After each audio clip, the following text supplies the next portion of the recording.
Hi guys!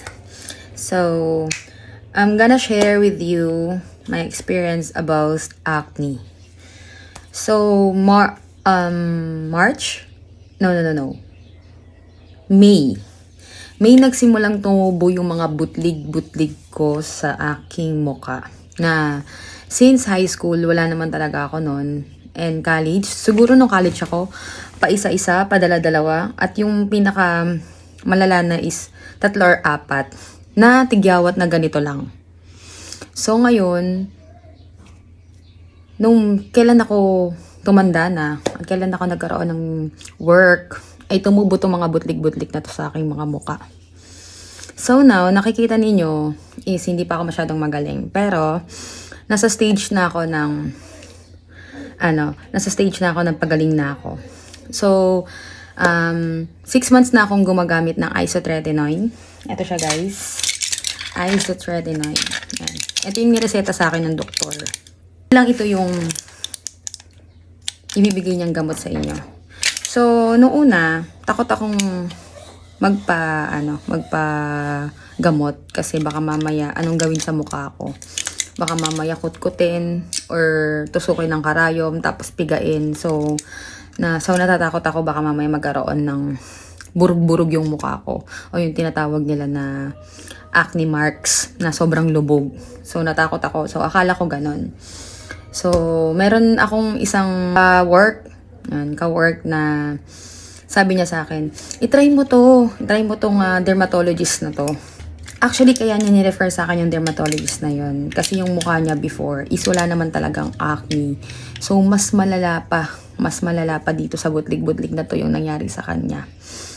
And, ni-refer niya sa akin yung dermatologist na yun. Sabi niya, dito, magpa-check up ka dito. Pero binalaan niya ako na, sabi niya sa akin,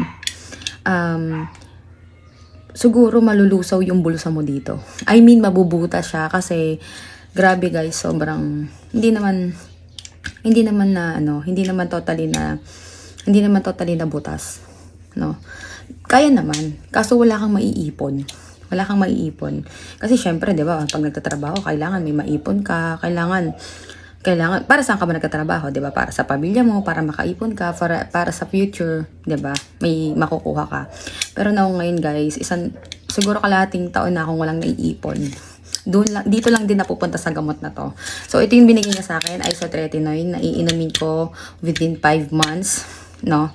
Pero, binigyan niya pa ulit ako ng another na months kasi hindi pa siya ganun kagaling. So, yung binigay niya sa akin, o nireseta niya sa akin na facial toner is this Fruvamed. Yan, ito guys, Fruvamed. Ayan, and this one is moisturizer. Gaga ka, nagbibideo ko! Wait lang, guys. Ayun, so balik tayo. So, ito pa, moisturizer. Pagkatapos ng toner, ito yung isusunod mo. Ito. Serum siya. So, ipapahid mo lang siya. So, guys, sobrang tipid ko dito. So, konti lang siya. Yan. So, ito yung the best na binigay niya sa akin, tong Epiduo na to. Yan. Worth siya ng 4,000. Yan. Almost 4,000. Kasi 3,000 plus siya. Pero, isarado na natin yung 4,000. Ganun siya kahalaga. Kamahal. No? So, ito, ang paggamit nito is kamunggo lang. Kasi kapag sobrang dami, pwedeng masunog yung balat mo or pwedeng magasgas yung balat mo. Pwede siyang mangate ng sobra at ma-irritate, no? And syempre, hindi mawawala yung ito yung nirecommend niya. Itong Bioderma na to na lip gloss. Ito yung gamit ko ngayon. Ayan. Actually guys, ubos na siya. Ito, pakita ko lang. Ano ba? Simot na siya guys. Simot na siya. So, pwede pa siya. Kasi sayang eh. Ganun ako manimot. So, pagka alam kong mahalaga yung bagay at sobrang mahal ng bagay, kailangan mo siyang simutin na para pag tinapon mo, walang matitira. Diba? Yan. So, yan na ang gamit ko ngayon. Then, pinagpapalit-palitan ko lang siya nitong Vaseline. So, ubos na rin. Ito guys, ubos na rin yung Vaseline ko. Ito rin yung gamit ko. Daily to. Pagpapasok ako sa work. Ito, Vaseline. And, actually, sabi naman sa akin ni Doc, pwede naman mag-makeup. Pero ako kasi, ang ginagawa ko. So, para gumaling ako, sinunod ko yung mga bili niya na mga bawal, no? Sa kagustuhan kong gumaling. So, na napapansin niyo guys, namamaga yung bandang right eye ko. Yan. Kasi kinamot ko siya. So, ganun siya. Ganun yung pagtitake ng isotretinoin. Hindi siya basta-basta. Hindi siya basta-basta na ml lang na iinumin mo na walang prescribe ng doktor. Hindi mo siya mabibili sa Watson or sa Mercury. So, kailangan meron kang prescription ng doktor. Sa hihingi nila yon. So, kapag wala ka nun, hindi ka nila bibigyan. So, ganun yung isotretinoin. Papadry niya yung buong katawan mo. So, konting kamot mo lang, magkakaroon ka ng sugat. Actually, guys, may sugat ako sa tuhod ngayon. Kinamot ko lang. Ganun siya kalala. Ganun siya kalala. May sugat siya kagad. So, pag kinamot mo lang ng ganyan, hawakan ka lang ng mali, nagkakasugat siya. Marami ako sugat dito, means ito. Ayan, kakagaling lang. May sugat ako dito banda. And, syempre hindi nawawala yung tissue. Kasi kailangan mo may tissue sa mukha. Ito na yung ginagamit ko. Before kasi, nung wala pa akong tigyawat, ang ginagamit ko lang, kung ano yung ginagamit ko na towel sa katawan ko, sa mukha rin. Kasi guys, hindi ako maarte. Kung ano yung ginagamit ko lang, sige, punas lang. Kasi wala naman problema. Pero ngayon, simula nung nagkaroon ako ng maraming acne, ang arte-arte ko na. Marami na akong tissue. Actually guys, ang dami ko na nakatapak na tissue dito. Ito pa. Tissue.